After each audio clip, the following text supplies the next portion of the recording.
don't tell Dennis. What he missed. What he missed, yes. Oh, he heard. We will now call the meeting of the Fayette County School Corporation Board of School Trustees to order. We are here at the Administration Building. It is Tuesday, October 8th, 2019, at 6:30 p.m. And let's all rise for the Pledge of Allegiance. I pledge allegiance to the flag of the United States of America and to the republic for which it stands, one nation, under God, indivisible, with liberty and justice for all. Welcome, everybody. We are going to begin with Carla Hubbard from Grandview, wherever she's hiding. Oh, gonna She make went the out grand. to check on one other Oh. person who's presenting. Oh, okay. I thought maybe she was doing some sort of grand entrance, like surprise. Like Knowing her, that come in with a costume and. You never know. Carla. Her, what was it, ringmaster's hat? Okay. Yeah, we'll go to the next item when she comes in. We'll pick up where we left off. So I'd like to request a motion to approve the agenda as submitted and amended. I so moved. Do I hear a second? I'll say that. Thank you, Chris. Any discussion? All those in favor signify by raising your hand. Opposed, same sign. Motion carries. Any patron comments on agenda items? Seeing none, we will return to Grandview and Carla. Well, good evening, everyone. I am the proud principal of Grandview Elementary, and I'm here with my gang here to talk about some things that are going on this year that we think you'll be very interested in. First of all, our actions were a response, first of all, to teacher concerns last year. Happy teachers, of course, make better teachers. And there was some unhappiness because behaviors are more difficult and more challenging than what they used to be. And we didn't know what to do. And so first thing we did was respond. You know, let's get our heads together. Let's figure out what we can do. Why are the children angrier? Why are there more behavioral concerns? And what should we be doing? So we responded. We found out. We looked into it. Then we did research. And I did most of my research from a couple of sources. I went to the experts. First one was Lori Desautel. She is with Butler University, and she does a lot of brain research. And I also went to Dr. Ruby Payne, which I've been a big fan of hers for years, and she has a new book, Emotional Poverty. So we looked into it. What are they doing? And we found out some practices and some programs. There is no perfect program that's all encompassing. But if you use parts and pieces of different things and you follow a basic framework of their suggestions, then you can find some things that are working according to the latest research. PBIS, for example, is something we've been doing for years, but there were some holes in it. It addresses behavior, but it doesn't change the emotional state of a lot of our students. So we had to fill in gaps and find out what we could do to support it. And so through this research, we found that both of these experts advised us to actually teach the parts of the brain and the functions of the brain. So we followed a model that simplified it. The palm is the brain stem, the thumb represents the amygdala, and the fingers, the cortex. We taught this to the young children, and we teach them that this is home base. When everything's regulated and calm and working together, you're at home base, and that feels pretty good. When things are unregulated, you look like this on the inside of your brain. And they understand that. And we have a common language now that we use not only with each other, but with our children. And we don't even sometimes have to verbalize that. I'll walk into a room and one of the adults will do this to me, and I know that I'm facing an unregulated child, or on occasion, an unregulated adult. So, but that gives you a clue there's some work to do. So then we began to work on what do we do about all this? And so these programs that you're going to hear about from my staff, these are non-negotiables. They're happening in every classroom. And we're finding that it's helping us tremendously. So I brought with me some experienced staff members. I did have a brand new staff member, but I'm not sure what happened. I'm kind of worried about her. I hope that she gets here, but she's exceptional at employing all of these tactics, and she's brand new. And I've also brought along some experienced people that are in new positions that all of you and the administration helped create and foster and helped us get in place. So I'm going to first introduce 5th grade teacher, and this is Jelana Risch. A lot of you know her.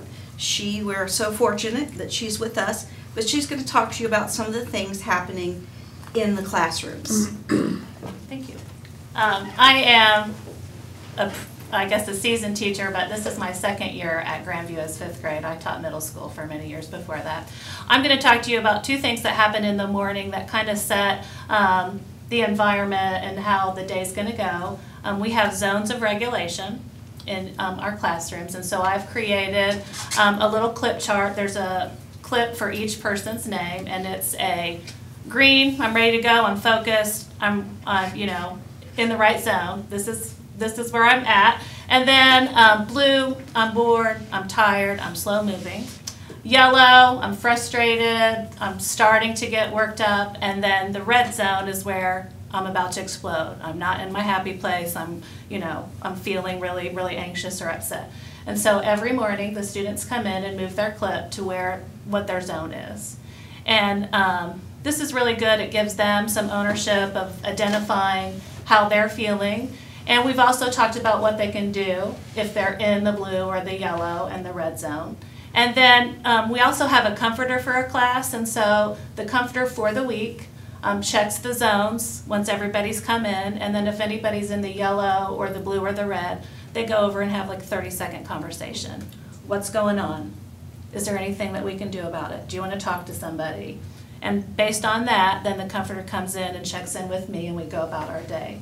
So I just kind of feel like it's a good way to start. I know where everybody's at, and we can go ahead with our day that way. A lot of times after recess, some people move to a different zone. So they understand that, yeah, there's a lot of frustration sometimes after recess, but they understand that they are not always going to be in that green, and it's okay. But they have to identify it, and then they need to understand the steps to get back into that regulated mode. So I think it's really a positive. I've seen a lot. It's really great for the comforter. Their comforter is a big asset to our class, and that changes, that rotates. There are several jobs in my classroom, and that's just one of them. So they're all learning how to communicate. And how to communicate and figure out what's happening. So it's a community of caring people. So do you have any questions about the zones of regulation? Jelana, how good have these, when you initiated this, how were the kids in recognizing where they were as far as their self-awareness was concerned? I had a lot initially in red that probably really were in yellow, okay, who felt like they were gonna explode, but then when you talk to them and hash through the problem, really were in a yellow or blue. And so there was some of that kind of, are you really in the red, and conversation in our morning meeting, which I'll talk about in just a second. But they really weren't in red, but they felt like it. So I think for a lot of these kids, they're either happy or sad or happy or angry. And so there are all kinds of other emotions that we need to help them identify with and to understand and talk through too. So I saw a lot of greens or reds, but now I'm seeing blues and yellows. And honestly, now that they're able to self-regulate, I see a lot more greens, I think, because they're able to identify quickly how I'm feeling and then take the steps to kind of get them back into that green mode. And there's also a phrase, if you can name it, you can tame it. So we help them name those because we're finding it's so true. if they know what they're dealing with, they can regulate it. The comforter, do you have to be selective about that child? Initially, I did. So far, at this part of the year, I am very careful on who I pick. Right. My hope will be that everyone will have a chance to be that person because they also will learn all the process. But yes, initially, And there are also- 3 or 4 of them who I know will be a good comforter. And also the only other question, after lunch, like I know I go from green to blue right Yeah. away, I'm gonna be bored. Yeah, And some of that is probably gonna be the function of the school day, right. our body chemistry after we eat and how, if we have too much, Absolutely. it's like after Thanksgiving dinner, you just wanna go lay on the couch, depending on, hopefully they're not Right. having turkey, but, are kids really genuine about those things, or did some of the kids just keep them where they are? I think there is a lot of movement at that Okay. time because lunch is a time and then we go from lunch to recess. Oh, okay, all right. And so there's a lot of frustration Yeah. that comes in, and so we talk about, so-and-so did this kind of stuff, and so what can we do about it? I statements and, that kind of stuff. So we're seeing some good things come from the zones. Great. Do you want to add anything? Yeah, I'm so that's sorry. fine. Oh, And this is Miranda Hi. Frizzy-Ponco. She's a first-year teacher in 2nd grade. She is, comes to us from Richmond, so we're Alright, delighted. this is how I do it in my classroom, and I kind of have it over in a corner because sometimes your emotions are not things that you want everyone to see. So I have the different colors as actual signs, and so they're able to bring a chip, and if they place their chip this way on their sign or how their brain is feeling, how they're regulated, then that lets me know that they do want to talk about it. But if they turn it this way, that lets me know that they don't want to talk about it. In 2nd grade, I have a lot of people who will put their chips on red, and when I go to ask them about it, it seems like something that's silly to me, but to them it's a really big deal. So my sister stepped on my foot, or whatever it is. And so I tried to talk to them, are you actually frustrated? And so you would be on yellow, or are you actually angry? And so they go back in and they'll move their chip throughout the day. I also let the parents know that they're not in trouble if they're on red or whatever it is. And I tried to send like a parent-friendly letter home letting them know, and actually had a lot of really good feedback from the parents. I didn't have anyone thinking it was strange or out of the ordinary, that I was trying to gauge where their child was at, where their regulation was. Can I give that back to you? Thanks. All right, so the other part of my morning is something called morning meeting. And when I came to Grandview last year, I knew I was going to have the students all day, and so I started looking up, so what can I do to kind of like build a community and have connections with the students. And so last year I tried, but it wasn't very purposeful. So this year we were asked to do morning meeting, and it is very purposeful.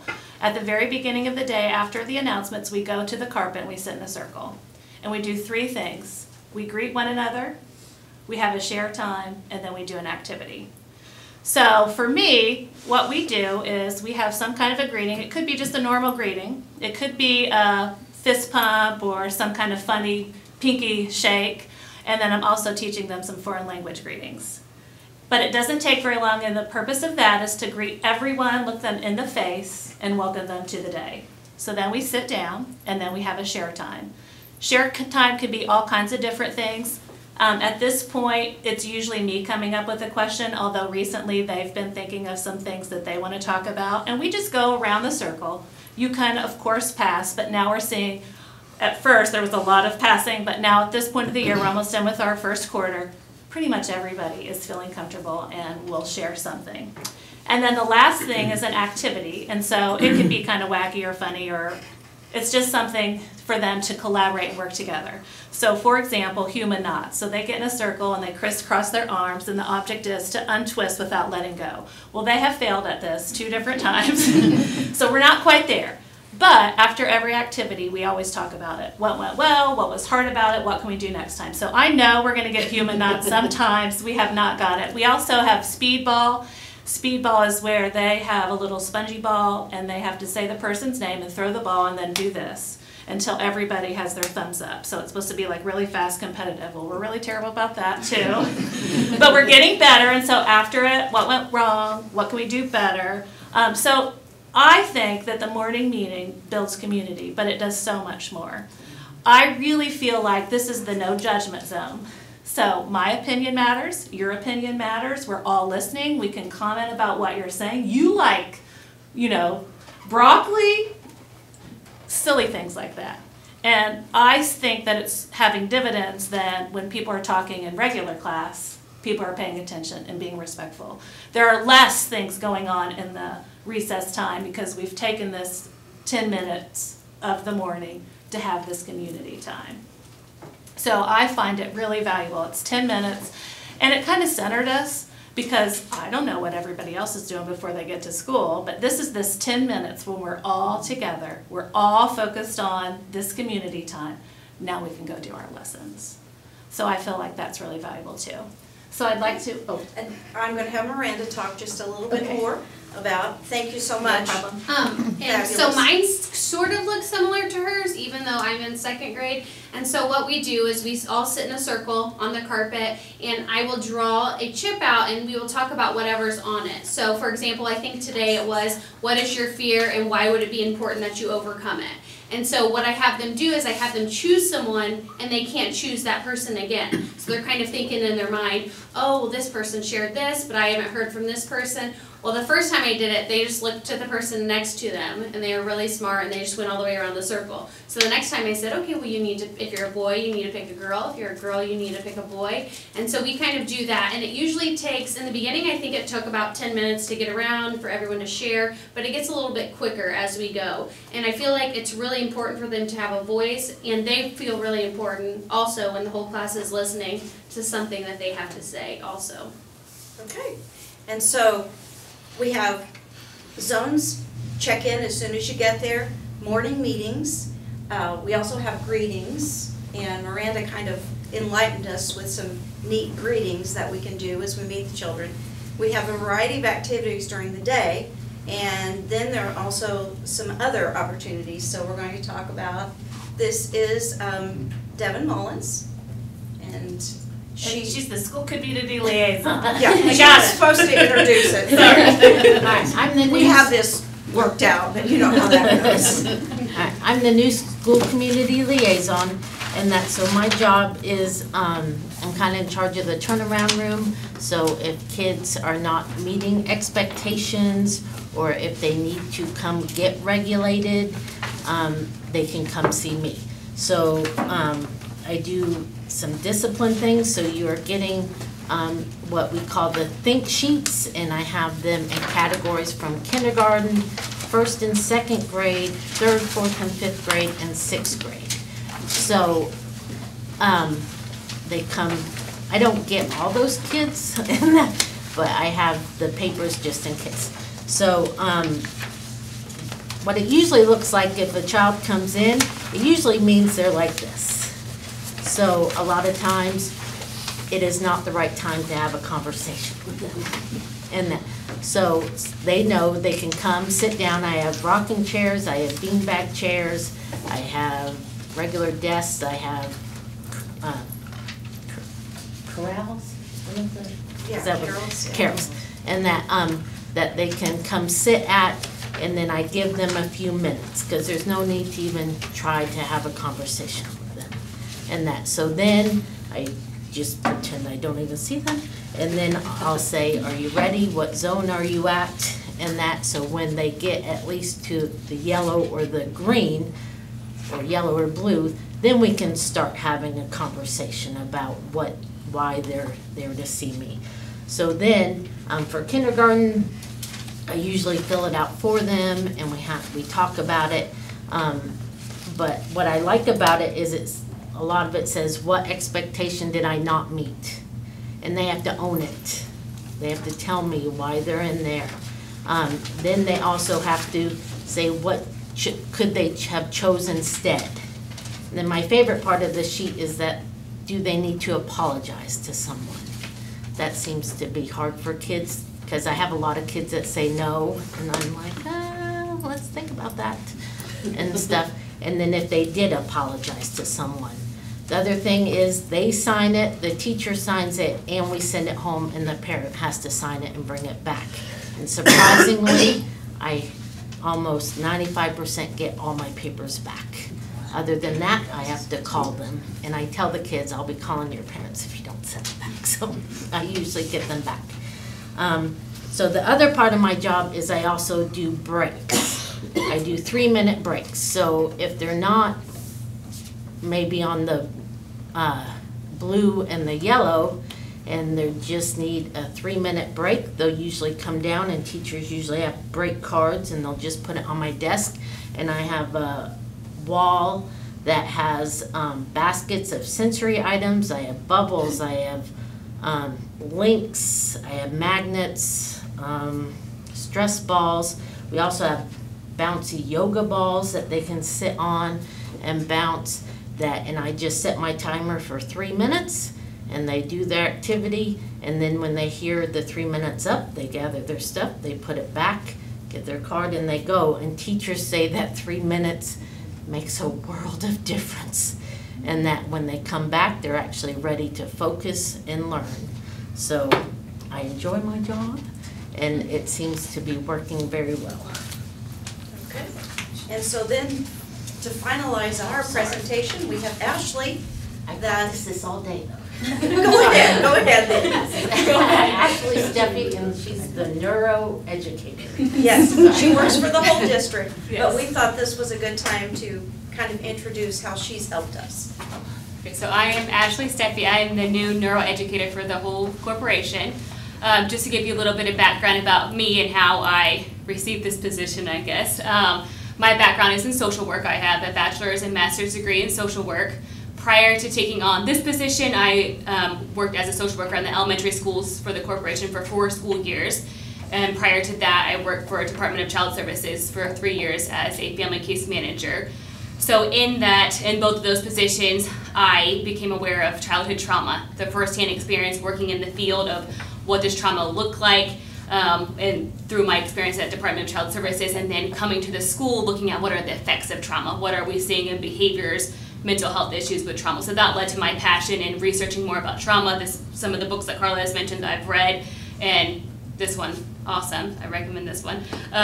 But I've researched a lot about trauma, social emotional learning, and that led to my passion in how do we help our students, how do we help our teachers deal with the impacts of trauma on the brain and deal with what issues our students have. So when this position for the neuroeducator became available, that's something that felt like the right step in my career in helping other educators learn more about trauma, the impacts of trauma on the brain, and social emotional learning, and how social emotional learning can benefit every single student and adult. So if you're not familiar with what social emotional learning is, it's kind of a buzzword right now. If you see SEL, that stands for social emotional learning. Just to give you kind of a definition in a nutshell, I have a whole presentation on it that I'm not going to bore you with right now, maybe in the future. But social emotional learning deals with how to manage emotions, how emotions affect actions, how to form positive relationships, how to set positive goals. Indiana, the Department of Education, is placing an emphasis on social emotional learning right now. They've actually created 7 competencies for social emotional learning. As a corporation, we're focusing on 3 of those this school year, and those are regulation, collaboration, and insight. As you've been listening to what Grandview is presenting, those competencies, they're meeting those with those things that they're doing. So my role as the neuroeducator is I'm working with every single teacher this school year and rotating each quarter. So quarter 1, which is coming to an end tomorrow, I've been at Frazee and Grandview. So in my time at those schools, I'm providing professional development for teachers on those 3 competencies, so providing a separate professional development for each competency. And I'm working with teachers in a small group. Grandview and Frazee has been 2 to 4 teachers at a time. And when I work with them on those competencies, it's teaching teachers how those competencies apply to them as an adult. So how a teacher's brain has to be regulated in order to help regulate a student's brain. If a teacher is like this, then they're not going to be helping their students. Everybody's going to be frazzled, and that does happen sometimes. So it's teaching teachers how these competencies relate to them as a teacher, but also how they can help their students through these competencies. So social emotional learning is not something that's an extra step to complete. It's a different framework and a different mindset about thinking about things. So the way that Grandview is using regulation, you heard about zones of regulation. Regulation's right there in zones of regulation. So they're teaching students how to go from blue, yellow, red, back to green, how to self-regulate. Right now, some of our students don't know how to self-regulate, and they have to have somebody regulate them. So the turnaround from what Mrs. Mullins is doing is helping them regulate because they don't have those skills yet. Our counselors are teaching the elementary students how, on all these competencies, they're teaching them regulation, collaboration, insight, and we are realizing that we need to reach middle school and high school students as well. We're still brainstorming the best way to reach those students, but we're aware that those students need reached as well. But all of the teachers will be receiving the same professional development on regulation, collaboration, insight. And in my time at Grandview, in Frazee, I'm seeing teachers using these competencies, even using the words of collaboration. You heard about morning meetings, students collaborating together, working with one another, building that sense of community. Insight is learning how emotions affect actions. You heard about the think sheets that are being used in the turnaround room. That's learning how your emotions are affecting your actions. So I have been at Grandview the whole time I've been with the school corporation. So I was a social worker there for 4 years and then started there this school year. So I have seen, compared to previous school years, a change this school year. And I've had teachers approach me, staff members approach me and say something's different this school year. Yes, there's still behavioral concerns, there's still those needy kids, but it's not as chaotic as it used to be, and there's something different. And I think that's because the teachers, Mrs. Hubbard, they're focused on social emotional learning and focused on the student's brain state and paying attention to their emotions and their feelings. So I think that's, I believe, the reason why it's different this school year. Do you have any questions for any of us? Do you all feel nice and regulated? Are you in Quebec? No, it's this way. Tuck your Thumb thumb in. in. The thumb is covered by the cortex. Yes, and then when you get frazzled, you're like, there was a thing at the school board conference this week, and a lady from Center Grove was talking exactly about that, and she was working actually with middle school kids who are horses of totally different colors, obviously, because of where they are hormonally and how their brains function. But it was really interesting, the ownership piece of it and the fact that it's not judgmental, because behavioral issues, it's like, why are you acting like this? And you've got to be careful not to say it even though you think it sometimes. And to have these kind of resources for teachers and for students. It'll be interesting to see longitudinally how this impacts. These children will have been exposed to this from very early on, and see how this affects them by the time they hit those teenage years when things have a tendency to get very scrambled. So, great program. Thank you. Okay. Thank you very much. Thank you. Okay, now that we're calm and regulated, we will look at the consent agenda. That's right. The approval of minutes from the regular business meeting of 9/10/19 and the executive meeting of 9/12/19. Personnel report, retirements, resignations, leaves of absence, etc. The approval of the September 2019 claims number 54364 and 54368, 638, and a donation of $722 from the Louise Joyner Education Fund for use in the CHS Life Skills classroom. So I would like to seek a motion to approve the consent agenda. I'll make that motion. Thank you, Lori. Do I hear a second? Second. Thank you, Dennis. Any discussion? All those in favor signify by raising your hand. Opposed, same sign. Motion carries. We will now move on to the action items. Personnel report, Mr. Hensley. Thank you, Madam President, Board. A few recommendations for your review this evening. The first one for classified staff, Christopher Mustin to be a custodian at the Connersville Middle School. Tamara Ridge to be a nutrition bus assistant for Maplewood, and for Brad Rockwell to be a custodian at Maplewood Elementary School. For extracurricular, we have TJ Billups, freshman basketball coach, and Michelle Counselor, the CMS golf coach. And I also have, we did some evaluation of our custodial staffing and our manpower, and we identified some areas where we thought that we could improve. And some of that improvement is going to be under the leadership of Scott Gray, who is currently the head custodian at the Connersville Middle School.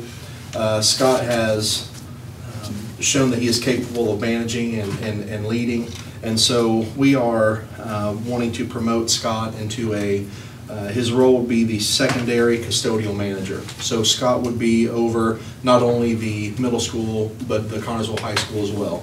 And we've done some movement with some of the other manpower, but I think under Scott's leadership that we're going to see positive change in both the middle school and the high school.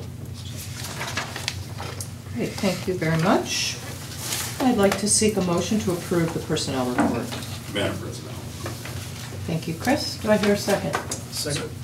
Thank you, Andy. Any discussion? Scott is thrilled. I talked to him, and he's very thrilled for the opportunity, and said, thank you. He works very, very hard, and he'll do a great job. He's done a great job at the middle school for years, so he's very pleased to be recognized and give him some potential to do something a little bit different. He said, please vote for me. Any further discussion? All those in favor signify by raising your hand. Opposed, same sign. Motion carries. We will now look to Ms. Cohen-Tellett for the request for budget approval.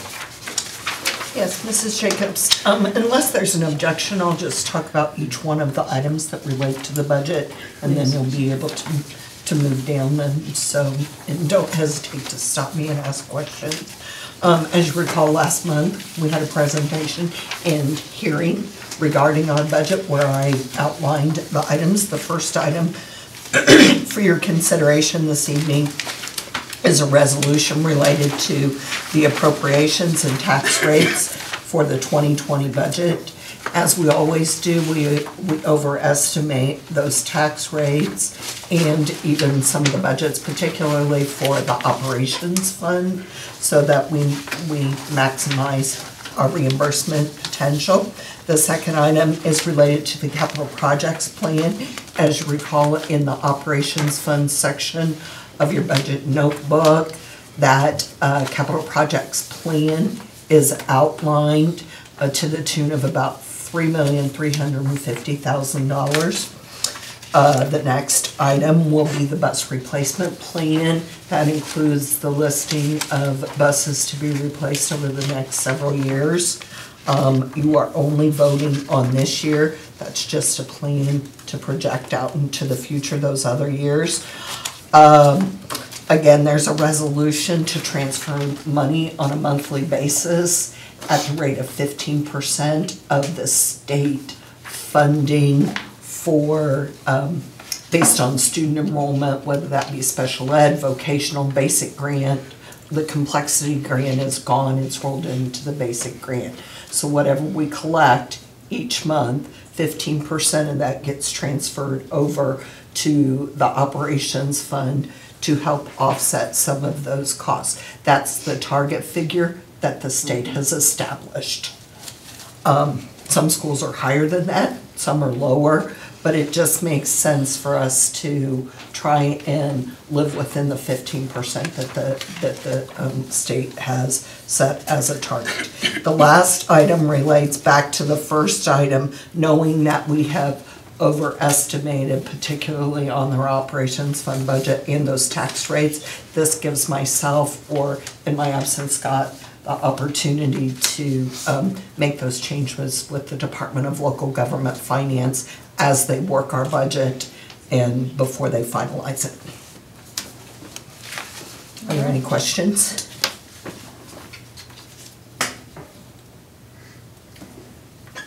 Thank you. Welcome. Seeing no questions, I will ask for a motion to approve the request for the request for budget approval. I'll make that motion. Thanks, Mark. A second? Second. Thank you, Andy. Any discussion?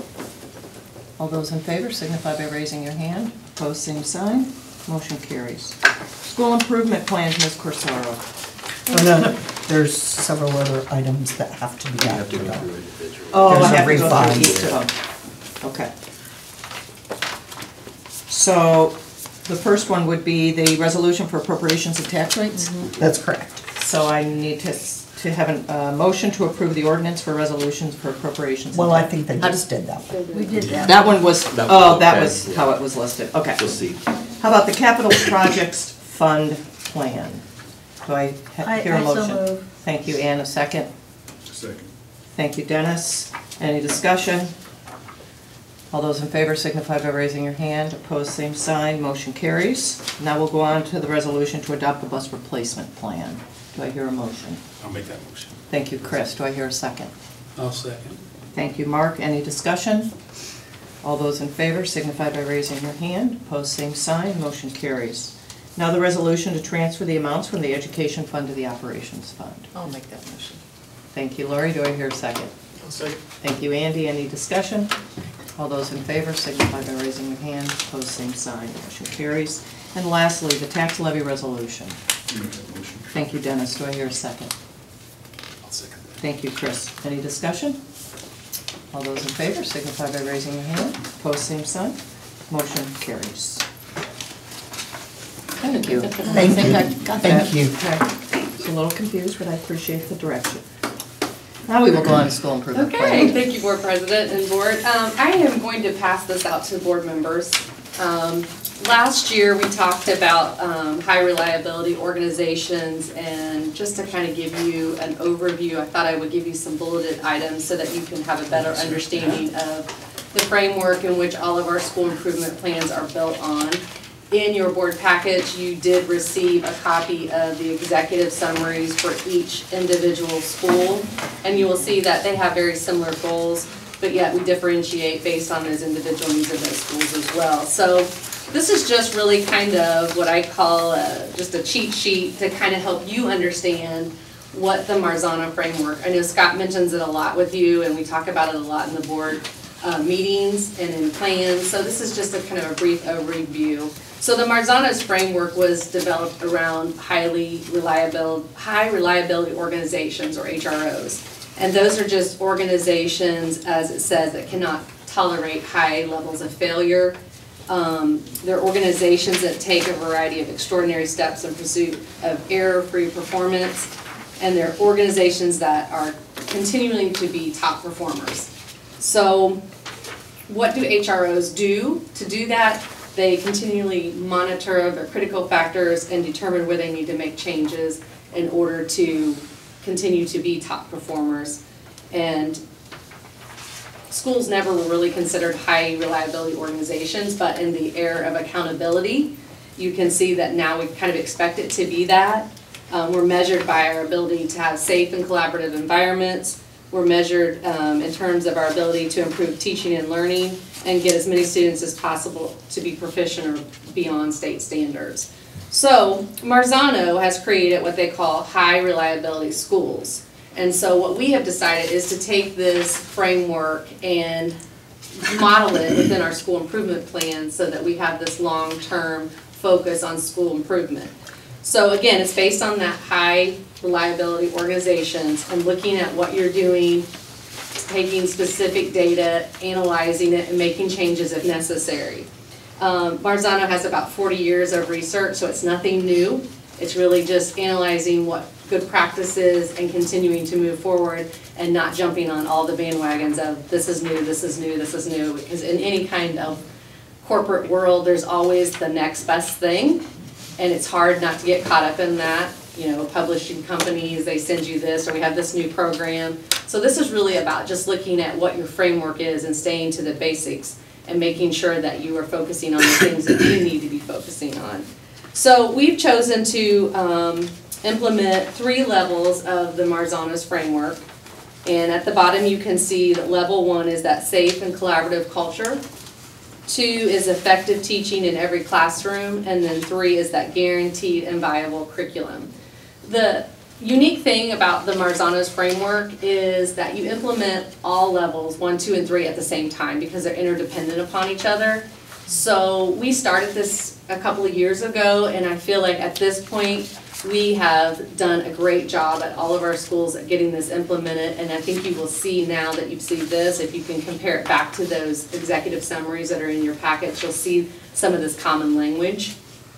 But it really allows us to have a district focus but it allows individual schools to do what they need in order to be successful at their building. So they can have differentiated PD, they can have different building needs based on their students.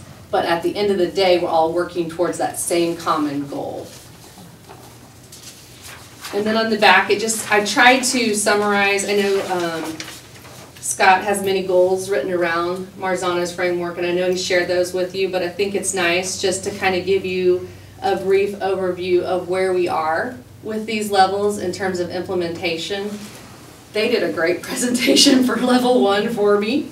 Those have all come about because of that level 1, that safe and collaborative environment. So that was a great lead into what we're doing in terms of level 1, and that's happening in a lot of our buildings. That's just one building that we showcase, but all of our buildings, even our middle school and high school, are doing things to help that level 1. We have implemented MTSS, which is, if you remember RTI, which is response to intervention, is the same thing, only MTSS is the addition of that social emotional competencies. So you're looking at a student's academic needs, you're looking at their behavioral needs, plus you're looking at their social and emotional needs and making sure that you're reaching all of those so that that kid can be successful moving forward. So each school has an MTSS team. Andrew Stanley has taken on the MTSS coach, so he's working collaboratively with each school to make sure that they're getting RTI services in place. They're working with the neuroeducator to make sure that our staff and students are getting those social emotional competencies. And then we're working on ways to look at behavior and what are the reasons for the behaviors. So that is a great step. It's a huge step. We have a long way to go. I wish we were a lot further than what we are, but you have to sometimes go slow to go fast, and so they're doing a great job with that as well. Mr. Liggett, I'm sure you all know that he's working with our school safety, and he has worked to train all of our schools on the ALICE training. He's worked with all of our building principals on implementing their school safety crisis plans, making sure that he's at drills to see where things need to be tweaked, things need to be changed. So that's another progress towards that level 1. And then, we always stress the importance of building relationships with our students and how that can really benefit the student, not only in terms of their social emotional needs, but also their academic needs. Level 2, in your executive summaries for each school, you will see a professional development goal written around some type of teaching strategy. Some of our schools are doing instructional rounds. Some of our schools are doing more individualized PD with technology. They're doing all kinds of things that they need, that they feel their teachers need in order to be effective in the classroom. And that can vary from building to building. We have some buildings where we have very seasoned teachers. We have some buildings where we have new teachers, so their PD needs to look a little different, but the end goal is that we'll have that highly effective instruction in all classrooms. Administrators worked this summer to create a walkthrough form that has the Marzano's framework components listed, so they can quickly mark if it was observed or not observed, and that gives that teacher that instant feedback of, hey, that safe and collaborative classroom and culture is evident in your classroom, or you might want to make a note and do this next time, call a student by his name, or make sure that you're at the door greeting them as they come into your classroom. Just a quick kind of conversational piece that they can use with those teachers. And then finally, level 3 is our guaranteed and viable curriculum, and this was a huge undertaking that we started 2.5 years ago. And we can, at this point, say that we have fully implemented the math maps K-12. Each grade level identified those critical standards and mapped them in quarters, and now we're working to create common formative assessments. Just quick reviews at the end of each quarter to make sure that those critical standards are being mastered by our kids before we get to the end state I-Learn or I-STEP.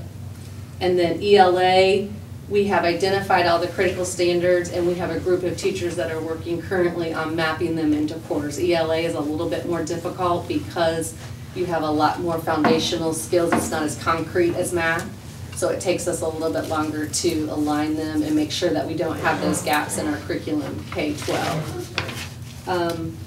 And so our goal is that by next year in the fall, we'll have ELA and math both fully implemented with common formative assessments.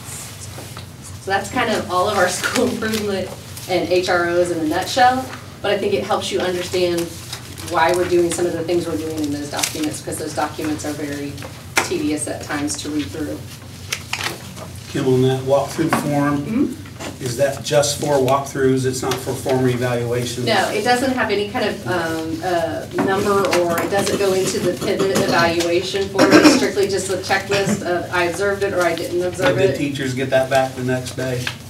They usually get it that same day. Okay, good. Yeah, That's I mean, what it's I would nothing want. that has anything that's real detail oriented. But I think especially with young teachers, if they're waiting Sure. for some feedback, they get that Yeah. they get this going, Oh, sure. you know. And then it gets So bigger. that's why I thought if that Yeah. was just a walkthrough form, they would get it Yeah. back That the was one next of the day. reasons Yeah. why they need that instant feedback. Right. Instead of waiting. I know how that feels. Yeah. I remember that Plus, as a the teacher. rubric can be somewhat overwhelming to a new teacher when they get that big rubric back and you Sure. have all this. This is a quick way No, to have that I like it. conversation. On RTI, as I'm listening to you, the whole focus, RTI, at least for middle school kids, was sheer torture and punishment. Because they were taken out of the classes that they liked, typically the music, the art, the PE, and forced to take another math class. And clearly that didn't work too well.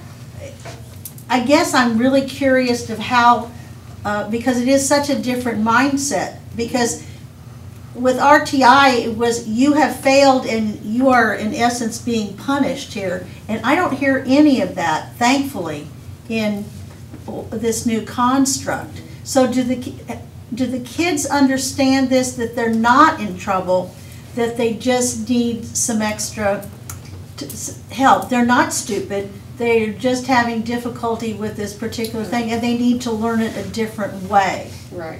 And I think that's all about implementing this framework and making sure that as we implement this MTSS framework, that we work with staff and how to approach students that are identified with at-risk. Because even RTI, even within the MTSS, you're still going to identify kids who are at risk of not showing mastery of grade level standards.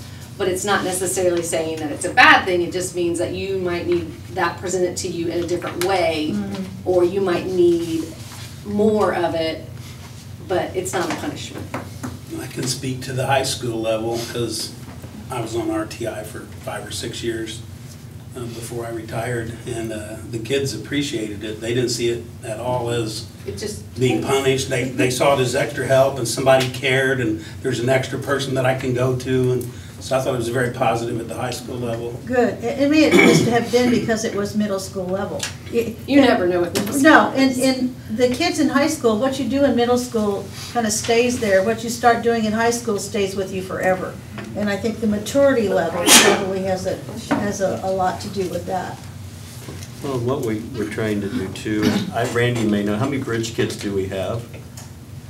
Probably 20, We're down, but we're at 18. We started a little bit more, but they kind of read out. We just reviewed all of their data today, and we're really excited what we're seeing. So something we started 3 years ago was the bridge where, the kids who aren't being successful in middle school, unless their age, they should be out at the high school. So we started them in this bridge, and we've had a lot of success with kids with that. And so we have to find ways to reach our kids that are out of the box traditional ways. So, these are ways we're trying to respond to the needs of the kids. And with what the high school's doing with SRE, so far, that came from teachers. I can't wait to tell you more about it. What? I can't wait to tell you Yeah, about so, I've heard several positive stories about that already, so we've got to find ways to meet the kids on their terms and give them chance for success. And MTS, the one advantage of MTS, I think when RTI was first coined, it was the lower kids, but MTSS is about all levels, even your high ability kids. You need to be reaching the top of that 20%. Even your too. high ability kids have issues sometimes and need. And they need differentiation, but in a very different way.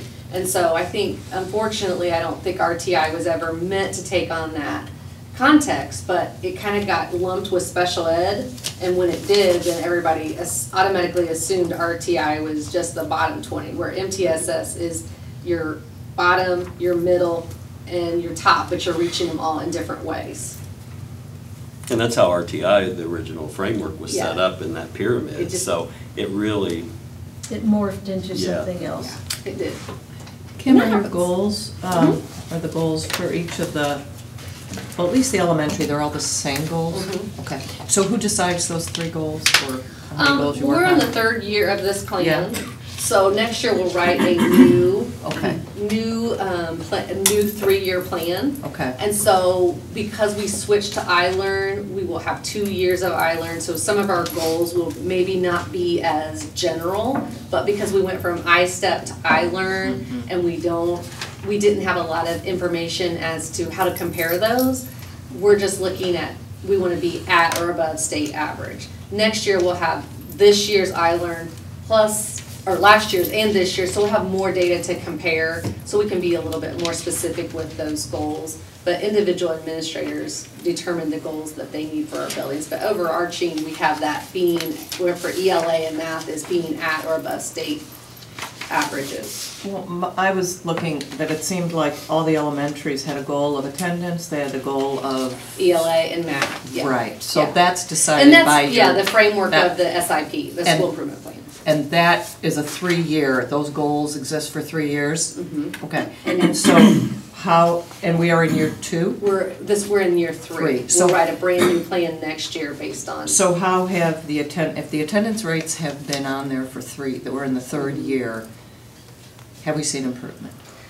I think our attendance is kind of all over the place, which Okay. is why we chose to utilize Trent as that attendance person as well. Okay. And we've also kind of tried to, the MTSS coordinator, Andrew and, or Coach Andrew and Kathy McCarty that works side by side with him. We're even building that into interventions within MTSS. And then after the school goes through multiple layers of intervention with attendance, then if they become an habitual offender, it's usually families, so that's when it goes to Trent, and he can work with the families and trying to get all of the kids to school. It's really a roller coaster per building. Some of them have more consistent attendance rates. You And know. it seems like with Ashley's position, Mhm. that we're adding in, and that's new, so we're adding in additional supports in the community liaisons, I think we have those We at have 2. Maplewood and Green. Yeah, Right. Tommy Williams is at Maplewood. Right, and so I think that adding those things in might Sure. also affect those achieving, you know. I think you'll see achieving an the goals. increase with just the focus of those people that have the time to talk to those family, call them, you know, why is so-and-so not here? And then, you know, the addition of Trent, you know, focusing on X amount of kids per the district. Right. I think we'll see an increase this year and maybe the next couple of years. But in the past 5 years, it's been just every building doing their own thing. And so it's kind of hard to track that data because it's not a consistent intervention. Yeah. And we have some significant habitual attendance students, I mean, across the district. Yeah. And a lot of the commonalities we found, it was in the same family. And so that's one of the, like Kim said, with Trent, being able to work with the whole family, because if Randy's seeing that at the high school and they have a middle school or an elementary child in that home too, the correlation is both kids are not making it to school. And, you know, so we've been working with our local prosecutor, and we've been getting some good feedback. So having Trent as that point person has been, I think we've gotten a good start on it, and we're now starting to see some of the habitual attendance issues that hopefully we can help the families and support them. Because I don't want it to be us against them. It's how can we better support you and your kids.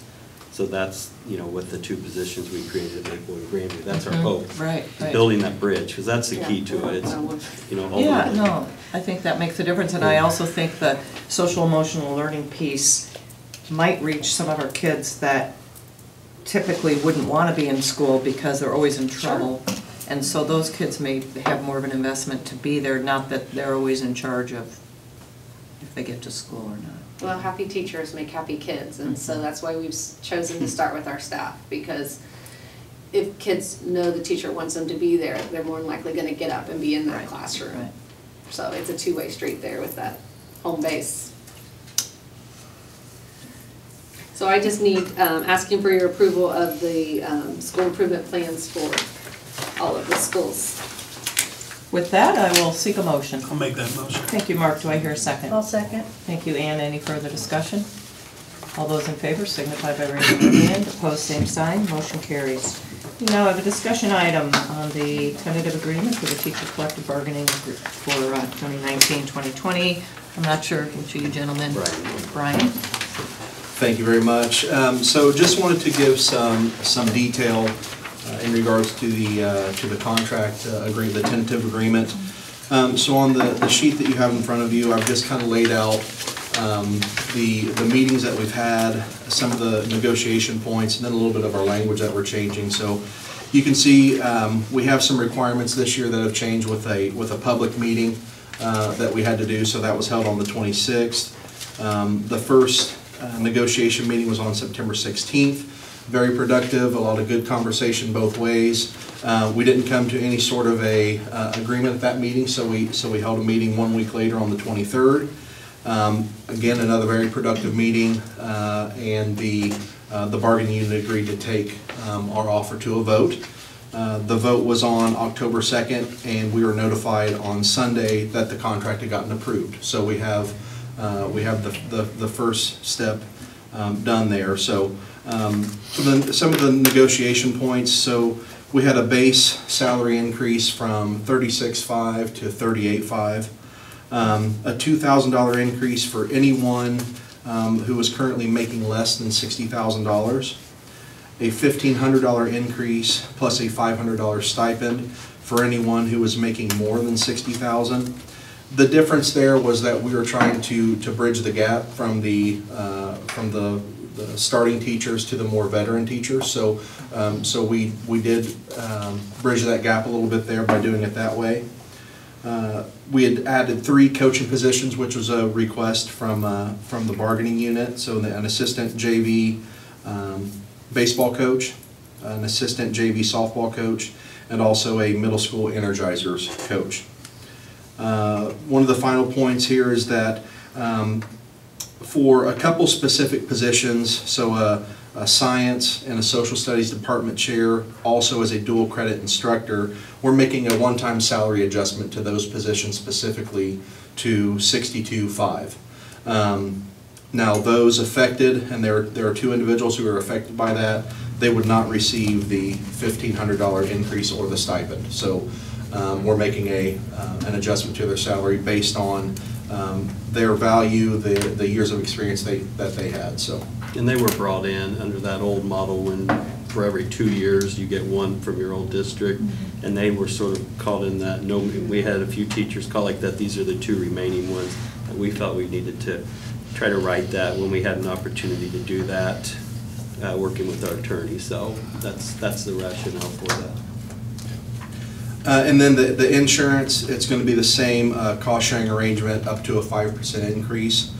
Some of the language changes, this isn't all of them. It's currently under review by Michelle Cooper, so she's changing the salary structure in the agreement, adding some for informational purpose only, just small things there. But some of the ones that we wanted to call out. So if you look down on the one for sick leave, so we're getting rid of documentation and a majority vote of the sick leave make committee, and then we're just saying that approval of FMLA documentation and approval by the superintendent or designee not to exceed the approved FMLA period. So we think it's these additional family illness days are for the individuals, and so they shouldn't have to go to a vote basically to the sick bank.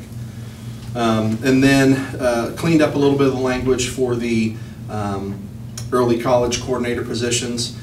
So you can see we're getting rid of some language that says if a coordinator teaches, they will also receive 1 equal share.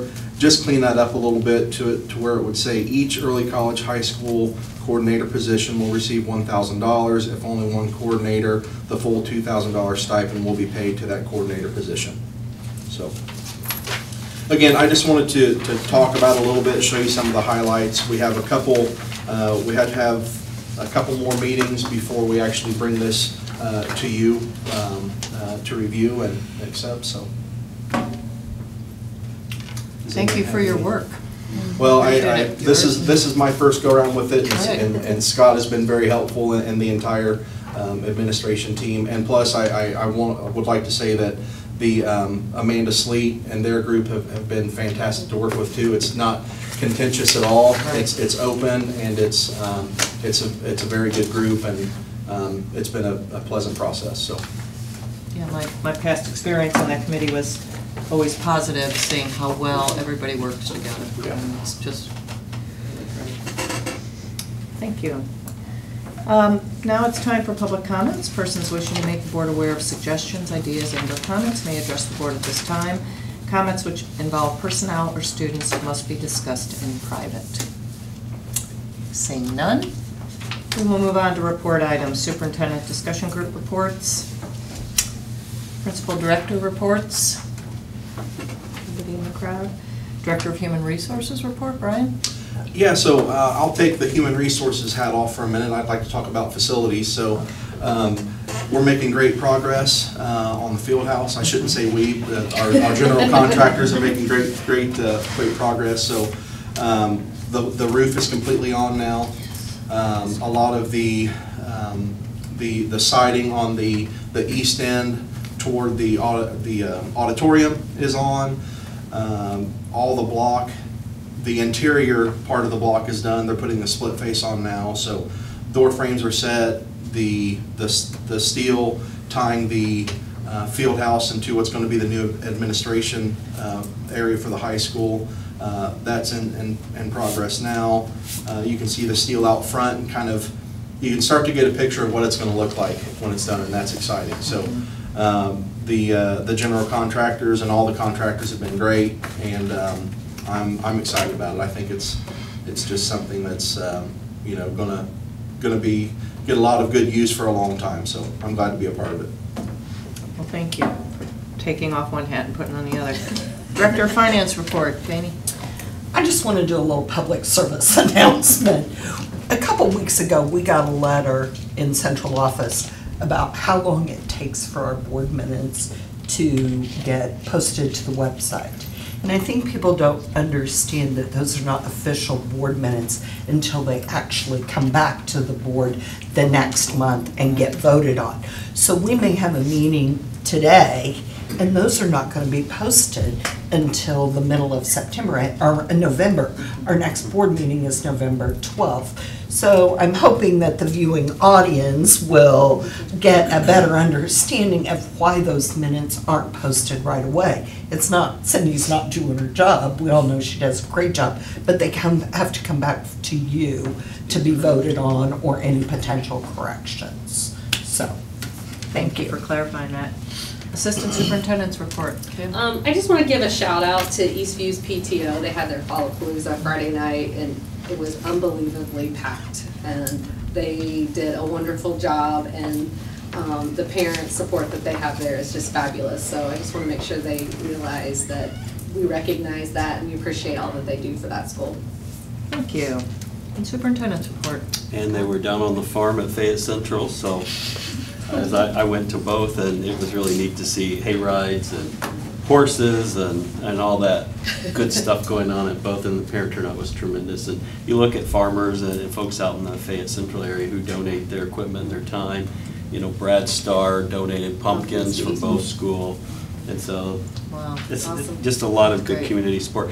I want to first recognize, I was pulling up Twitter. No, I wasn't texting or anything, but our Spartan Volleyball family raised $850 and presented it to the Fayette County Cancer Society tonight for a pink out. I was looking to see if we had a number, and Brent just posted that, so I want to commend them.